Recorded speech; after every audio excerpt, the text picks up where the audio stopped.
Bilasan, men uni yaxshi ko'raman, lekin bu meni yaxshi ko'radimi yo'qmi uni qarasa. Yana boku shu xayolima o'rgasa birdan ovqat yesim kelmay qoladi. Bilmayman. Shu narsa. Yana bir yeri bor xayolima kelsa, nostriniyam birdan tiklanadi-da, lekin bu meniki emasligi uchun nostriniyam tushib ketadi.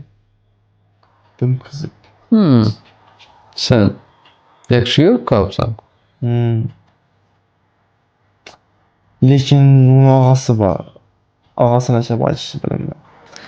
Sen bana yaxshisan. Prosta ayt.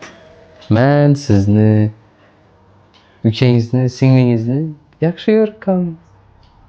İşte.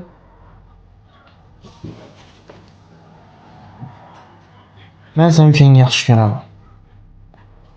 Sen uverinroq. Yo'q.